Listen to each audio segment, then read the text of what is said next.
meus amados irmãos, que a graça e a paz, que vem da parte do nosso bondoso Deus, da parte do nosso Senhor e Salvador Jesus Cristo, esteja em cada um, fazendo compreender, se aprofundar, crescer no conhecimento de Deus, que é o conhecimento que salva, conhecimento que restaura, que encoraja, que traz ânimo e refrigério ao coração do homem. Esteja em cada um de nós, para que experimentemos qual seja a boa e agradável vontade de Deus em nossas vidas. Amados, vamos para o estudo da nossa lição bíblica diária, hoje, sexta-feira, fechando e concluindo a lição desta semana, para que amanhã, na nossa live, nosso culto ao vivo, possamos então recapitular toda essa lição sob a inspiração do Senhor, aprofundando ainda mais o conhecimento que está sendo nos repassado aqui no capítulo 2 de Romanos.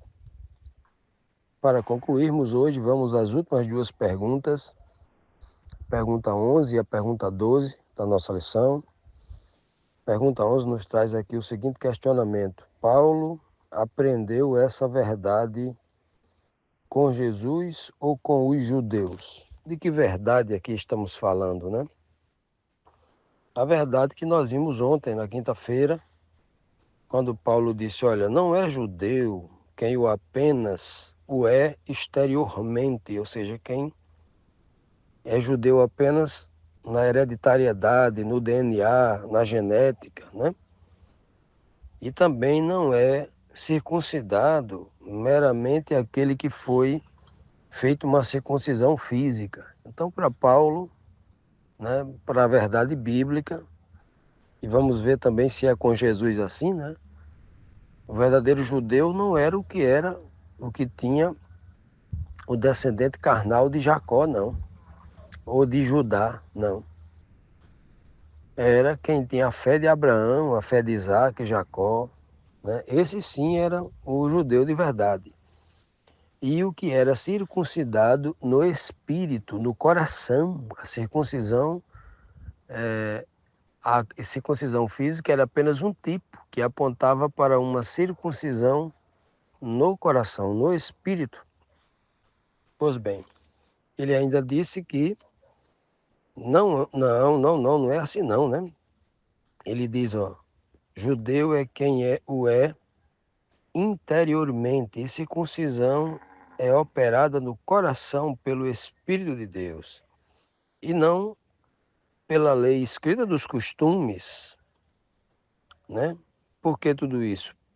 Para estes, para o Espírito e o homem interior, o louvor não provém dos homens, mas de Deus. Que coisa linda, né? Porque Deus não vê como vê o homem, Deus vê o coração, o homem só vê o exterior. Então o crente, que é crente apenas no exterior, está fazendo isso para obter louvor dos homens, né? Conclui-se com o ensinamento aqui do apóstolo Paulo. Então Paulo aprendeu essa verdade que está pregando ontem, como vimos ontem, mas em toda a Bíblia. Ele aprendeu com quem isso? Quem é que está inspirando? Quem é a pessoa que está inspirando o apóstolo Paulo a falar todas essas verdades? Quem foi a pessoa que já havia ensinado tudo isso que Paulo está ensinando com outras palavras? Essa é a pergunta. João 8,39 diz assim, ó, Abraão é o nosso pai, responderam eles, os fariseus que estavam contra Cristo, né? Então disse Jesus, se vocês fossem filhos de Abraão, fariam as obras que Abraão fez. Olha só, Cristo questiona a filiação, né, a descendência daquele povo que se dizia filho de Abraão, e eram filhos de Abraão apenas na genética, na carne, mas o caráter de Abraão, a fé de Abraão, não estavam neles, né? E é isso que Paulo está também enfatizando, porque ele aprendeu com Jesus Cristo, o nosso mestre, o mesmo que encontrou com Paulo quando Paulo ainda era Saulo, o perseguidor dos cristãos, estava indo a caminho de Damasco para maltratar a igreja e os cristãos, né? E aí teve um encontro com Cristo e Cristo disse: "Ô Saulo, Saulo, Saulo, por que tu me persegues?", né? E Saulo, atordoado diante daquela glória, disse: "Senhor, quem és tu, Senhor?". "Eu sou Jesus, o Nazareno, a quem você está perseguindo". E a partir dali, desse encontro com Cristo, Saulo se transforma e agora a gente chama ele de Paulo, né? Devido a essa transformação desse encontro. E a partir de então, o Senhor Jesus começa a ensinar a Paulo, prepará-lo para que ele se transforme nesse homem corajoso, poderoso, tanta coragem quanto Cristo tinha de falar contra a liderança religiosa que estava a partir de Jerusalém, do núcleo, do centro de toda a religiosidade do tempo de Cristo, né? A religiosidade que, teoricamente, tinha base nas Escrituras Sagradas, né? Que era o único povo que tinha as Escrituras Sagradas, eram os judeus, e agora os cristãos, seguidores de Cristo, né, traziam essa verdade das Escrituras do Antigo Testamento no entendimento espiritual profundo, apresentando os tipos do Antigo Testamento, os antítipos que estavam se cumprindo em Cristo e que iria continuar acontecendo num processo de transformação nas pessoas que iriam participar desta igreja, a igreja da nova aliança, a igreja que iria trazer toda essa escrituração ao entendimento, ao espírito, e não viver mais de aparências como o homem exterior religioso judeu fazia lá em Jerusalém, cheio de hipocrisia, cheio de falsidade, porque aquele que prega a palavra e não vive aquilo que prega é um hipócrita, é um falso, não tem poder a sua pregação, nem Deus o enviou, né? Isso vai ficar muito claro aí para o apóstolo Paulo. Então, quando Cristo diz: "Vocês não são filhos de Abraão, porque vocês estão procurando me matar", né? Ora, se vocês de fato fossem filhos de Abraão, vocês teriam a fé de Abraão. Por que eu estou dizendo isso se Jesus não está falando em fé aqui em João 8,39? Ele está dizendo assim, ó: se vocês fossem filhos de Abraão, fariam as obras que Abraão fez. Ele não está falando de fé, ele está falando de obras. Negativo, está falando de fé. Tem outra pessoa que aprendeu diretamente com Cristo que vai traduzir isso, que é o apóstolo Tiago. Tiago vai dizer: ora, mostra-me a tua fé, que eu mostro as minhas obras, porque a fé sem obras é morta. A fé é morta se não houver obras. Então nós sabemos que alguém tem fé pelas suas obras. Então, quando Jesus diz claramente aqui que se eles fossem filhos de Abraão, estavam fazendo a obra de Abraão, exatamente porque se eles fizessem as obras de Abraão, eles teriam a mesma fé de Abraão. Quando nós nos dizemos cristãos e não estamos fazendo as mesmas obras de Cristo que Cristo fez, pregando o que Cristo pregou, significa dizer que não somos cristãos. Estamos sendo falsos, hipócritas, como eram os judeus no tempo de Cristo, os fariseus, e os judeus a quem Paulo está chamando a atenção aqui tentando trazer toda a cultura, o aspecto exterior da religiosidade para dentro do cristianismo, né? E seria um erro fatal. A igreja entraria no processo de apostasia, como ocorreu várias vezes antes de Cristo. Continuando, amados, vamos aqui para a pergunta 12, a nossa última pergunta desta lição, que nos traz aqui mais esse questionamento que diz assim: como Jesus ensinou as mesmas coisas que Paulo diante dos judeus legalistas e hipócritas? Veja bem como fica claro e ratificado que tudo aquilo que Paulo vai trazer à tona contra os líderes religiosos ou contra a influência né, da religiosidade legalista dos judeus tentando entrar não só na igreja de Roma, né?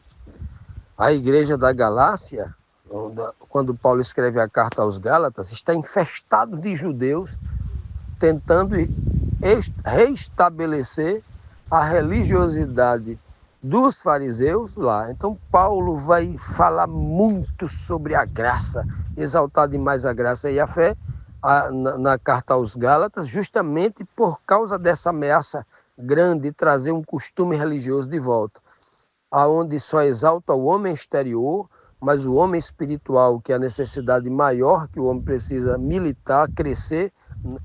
A Bíblia não diz crescer na aparência, na riqueza, né, na beleza física, não. É conhecimento e graça.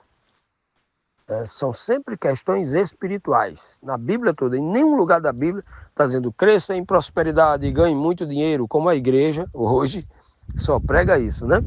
Só prega uma igreja popular, falida, caída em apostasia, um monte de crentes cegos seguindo homens. O problema da igreja exteriorizada é que ela só segue homens.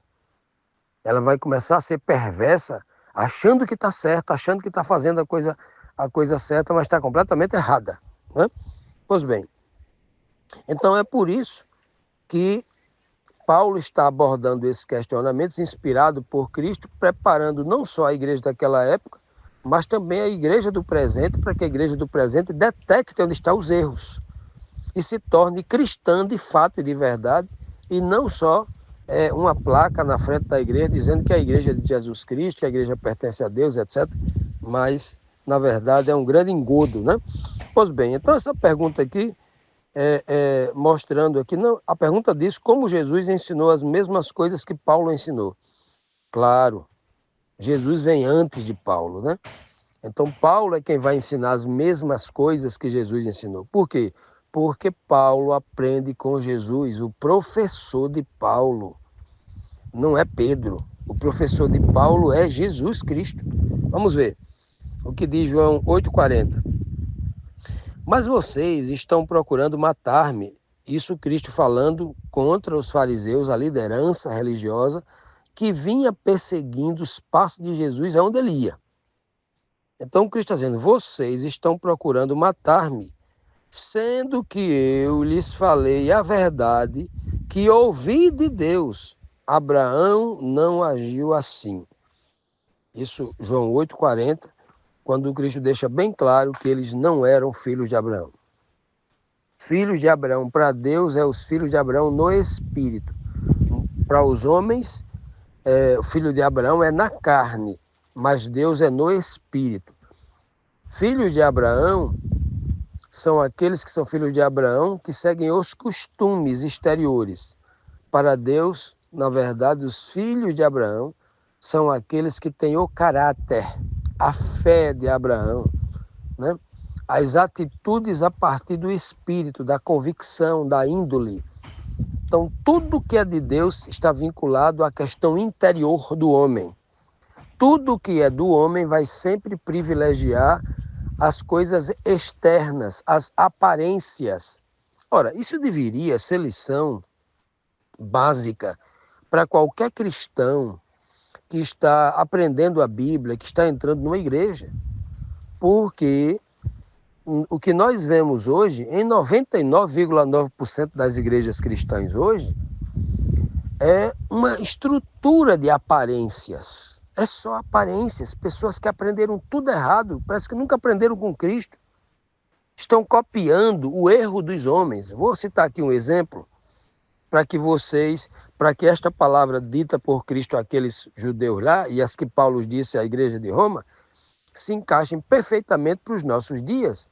Porque se essa escritura só serve para o povo daquela época, a gente está fazendo o quê?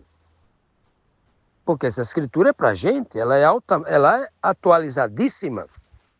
Pois bem, imaginemos hoje, né? Não é nem imaginemos, a palavra verifiquemos, confirmemos, ratifiquemos essa verdade que está patente dentro dos nossos olhos, né? Você hoje vai em qualquer bairro simples, periferia de uma grande capital dos estados do Brasil, você vai numa capital e vai na periferia, um bairro pobre de periferia. Você vai ver em todas as ruas 2, 3 igrejas, igrejinhas pequenininhas, que o pastor ali só tem aquela igrejinha, 30, 20, 30, 40 membros naquela igreja, né? Geralmente uma dissidência de alguma instituição grande, né? De alguma igreja já poderosa, que insatisfeito com os mandos e os desmandos, porque a igreja é de homem, né? Aquilo é de homem, instituição desse tamanho não pode ser de Deus, de homem, né? Jamais, só gente que não tem noção é que acha que Deus está por trás da dominação dos homens, dos abusos, aonde as pessoas não podem, só tem que comer aquilo que eles dão, né? Aquele caldo de batata, aquele caldo de pedra que vem em umas lições feitas por um doutor, por um homem, completamente tendencioso, sem coragem de aprofundar o exame das escrituras sagradas, uma lição da escola dominical, lição da escola sabatina, lição da escola não sei de quê. Só come aquilo, vazio, né? Infelizmente, só come do que o homem dá. E aí, coitado, não lê a Bíblia em casa, vai aprender só repetir o que ele acabou de escutar no discurso, na palestra que foi dado domingo à noite. Aí esse pobre crente, como é que ele vai ensinar nada a ninguém? Como é que ele vai aprender nada a ninguém? Passa a ser um papagaio de pirata, um repetidor daquilo que escuta. Não é servo de Cristo, né? Então, imagine que esse homem abriu uma igrejazinha no bairro dele, né? Muitas vezes é um trabalhador, um cidadão de bem, né? Um trabalhador daquele que se esforça mesmo, coitado. Ganha, às vezes, um salário mínimo, um pouco mais que um salário mínimo, né? E ali ele é um pedreiro, um servente de pedreiro, um operário, um industriário, né? Ou melhor, um operário da indústria. Alguém que não é um funcionário público que ganha aí 30, 40, 50 mil reais por mês, né? Como é o caso aqui do Brasil. Então, é uma pessoa mais simples. Então, essa pessoa vai lá, abrir essa igrejinha. Como é que ele vai para o culto de domingo à noite? Ele vai de paletó, né? Vai de terno, gravata, completo ali, de passeio completo, com sapato lustrado, brilhoso, né? Por que ele faz isso? Porque ele segue os ritos dos homens. Ele, por exemplo, ele não prega nessa igreja, por mais simples que seja, se ele estiver bem vestido, de calça e apenas de manga comprida, mas ele tem que ter uma gravata. Por quê? Porque é costume dos homens, sem nem saber que a gravata é um símbolo do órgão sexual masculino inventado ali pelos franceses, se não me falha a memória, para indicar que aquele era hétero nas festas à noite, e ele botava aquela gravata, que é um símbolo do órgão sexual feminino. É um culto à sexualidade e à gravata e não a Deus. Mas isso acabou virando como se fosse uma veste de um sumo sacerdote que vai para o culto. E muita gente hoje faz, esses pobres coitados acham que ser crente é ter um título de pastor, que alguém chame ele de pastor, ele bota um terno e uma gravata, abre uma igreja e começa a falar sem conhecer a Bíblia, ou seja, uma repetição de tradições. Paulo e Jesus pegam muito duro contra isso. Não contra as pessoas simples que estão buscando adorar a Deus, não, mas por eles repetirem fatos do homem exterior, querem se apresentar com terno e gravata para transmitir uma ideia exterior para os membros coitados, pobre coitado que nunca viu a Bíblia, dizer para ele, eu sou um pastor porque eu estou de terno e gravata. Isso é reprovável pela Bíblia. O homem tem que ser pastor porque ele realiza a obra de forma sacrificial, porque trabalha pelos membros, vive para os membros, fazendo uma obra para os membros, porque ele é servo. Isso é ser pastor, ser escravo de membro, viver para servir os membros. Qualquer coisa diferente disso é diferente do que Cristo ensinou. O verdadeiro pastor, o bom pastor, dá a vida pelas suas ovelhas. Não tira a vida das ovelhas para se beneficiar.